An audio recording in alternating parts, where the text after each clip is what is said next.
Welcome to Engage Math, Lesson 13, Problem 1, and we are going to solve a system of equations by elimination.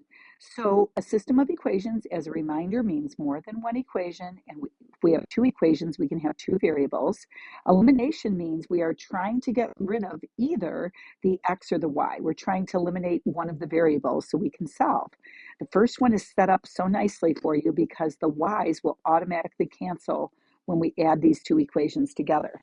Keep in mind, the reason we can add them is because if everything on the left of one equation is equal to the right-hand side, if we add two equations on the left-hand side, the left side of both equations, it's going to be equal to the sum of both sides of both right sides of the equation. So we have 7x equals 28.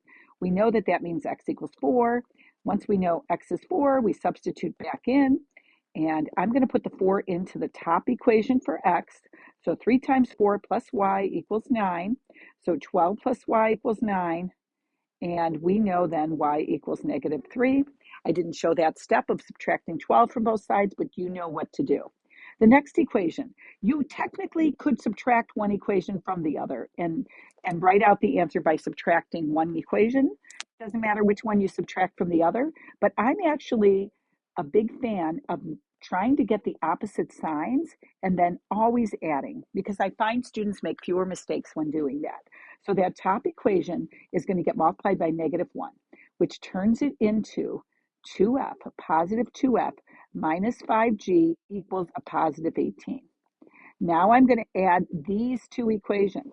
So the bottom two equations now, because that top one I rewrote. So now when I add it, I get 5f.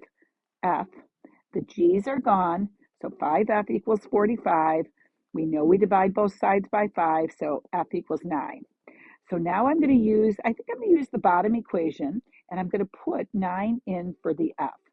So I have 3, notice I'm using the bottom equation. 3 times 9 plus 5g equals 27. So 27 plus 5g equals 27. When we subtract 27 from both sides, we get 5g equals 0. So we know that when we divide both sides by 5, g equals 0. So our final answer for this problem is 9, 0. Notice that we still write our answers in alphabetical order with the f coming first, even though there's no x and y. Okay, this third problem, there's a lot of space off to the right because we're going to have to multiply these equations through by something to get one of the variables to cancel. An example is you can multiply the top equation by negative 5 and the bottom equation by a positive 8. So let me just show you that. If I multiply the top equation by negative 5 and the bottom equation by a positive 8, I will get a negative 40 and a positive 40, and the x's will cancel. So that's one way to do it. I'm going to show you another way just so you know that there's more than one choice here.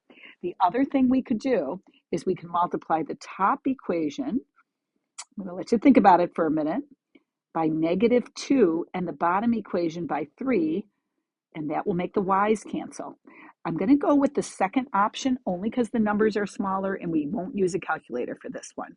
So we now have negative 16x minus 6y equals negative 20.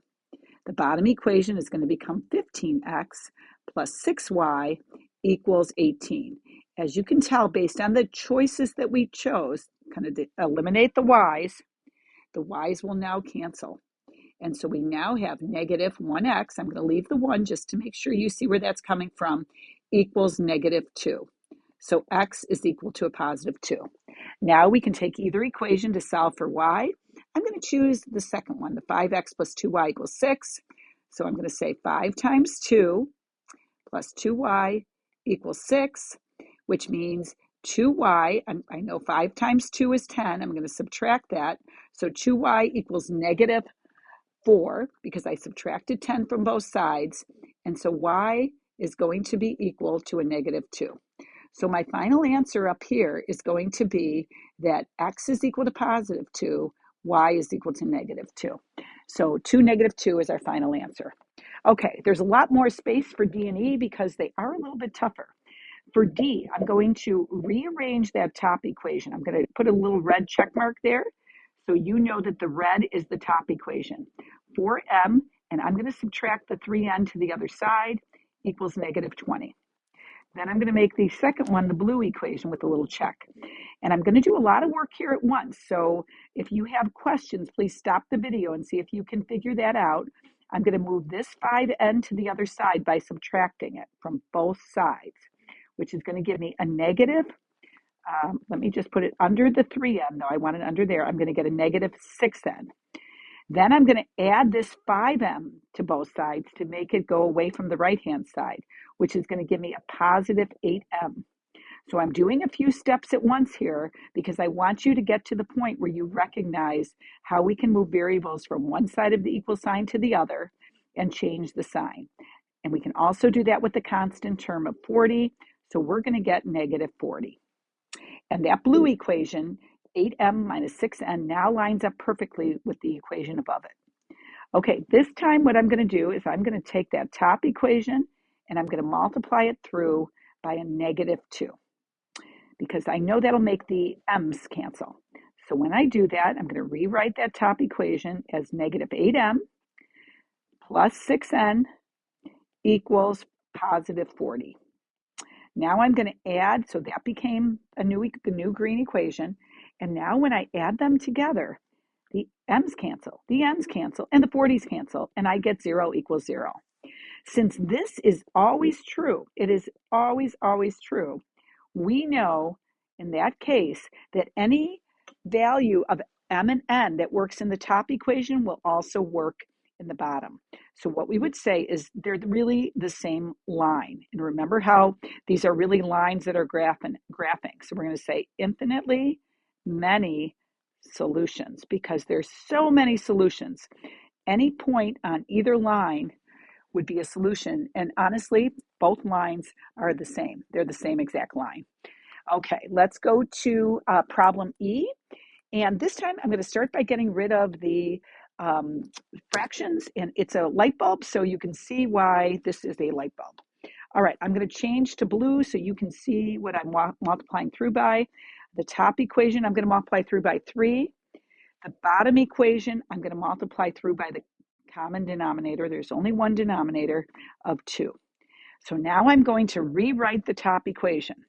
So the top equation, the blue, becomes 6y plus x equals 6. And I know I'm going through some of these a little bit more quickly now, because if you're not sure how I'm multiplying that 3 all the way through, you should go back to one of the earlier lessons where it shows you how to solve equations by eliminating the fractions. So, all right, so the red equation now is going to be a negative 1x plus 6y.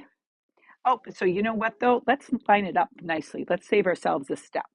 So what we're going to get is I'm going to start by putting the x under the other x. So I'm going to, when we get the x there, we're going to get a negative 1x. I'm going to put that right under the other x just to kind of line things up. And then I'm going to get a 6y here. So 6y minus x equals, so that was 2 times 3y gave me 6y. 2 times negative 1/2 x gave me negative 1x.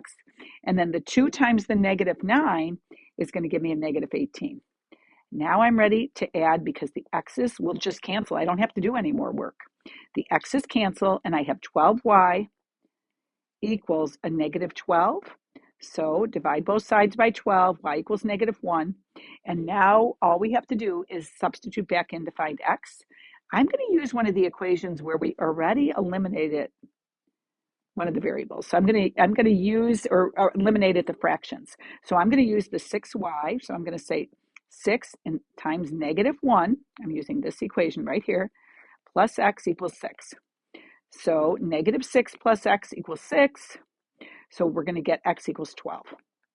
So our final answer for this problem is x is 12 and y is negative 1. And we're done. Okay, let me just circle the other answers, and I'm just going to zoom in to make sure you can see everything all on one page, and we'll see